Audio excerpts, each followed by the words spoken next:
लु एकदम एकदम दाजु यो कुरै नगर्नु न राम्रो त के यति राम्रो छ के पानी नै बिरेन नुनकै जस्तो स्वाद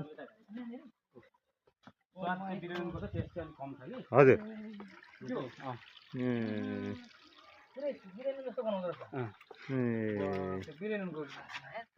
प्रकृति भनेको प्रकृति हो एकदम यो पानी हेर्नुहुन्छ यहाँ रङ पनि बिरेनुन जस्तो कस्तो दामी छ है आहा बडो आनन्द आउँछ यति राम्रो ठाउँ छ आहा हामी नजिक भएर नि यो ठाउँ मै आएको रहेछु आज फर्स्टचोटि आउँदैछु तपाईँ पनि फर्स्टचोटि फर्स्टचोटि म ए म पनि फर्स्टचोटि त धेरै सुनेको सुनेको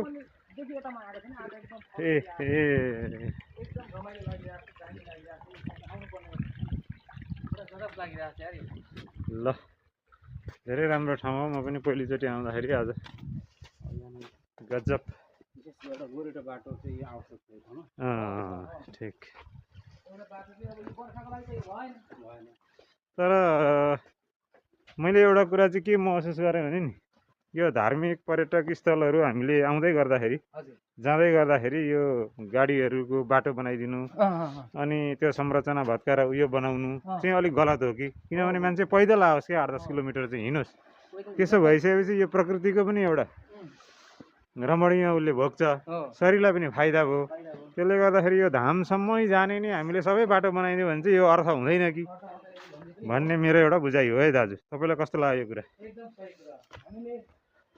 जुन यसरी चाहिँ डाँडा काँडा ढुङ्गा पोखरा खौरा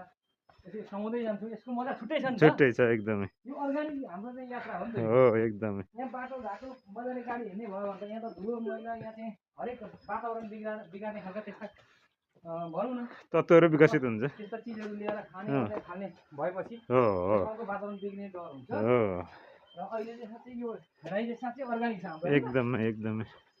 यसको बखान गरेर भनिसाध्यै छैन एकदमै राम्रो छ हामी अहिले चाहिँ ल हेर्नु अब बाँसको पुल देखिँदैछ ल हेर्नु त पुल पनि एकदम अर्ग्यानिक अनि योभन्दा चाहिँ नि हाम्रो प्रकृति के हुनसक्छ अनि गजबको ठाउँ छ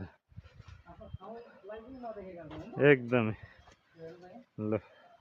हेर्नुहोस् पुल ल हेर्नुहोस् क्या मजाले अर्ग्यानिक छ गजबको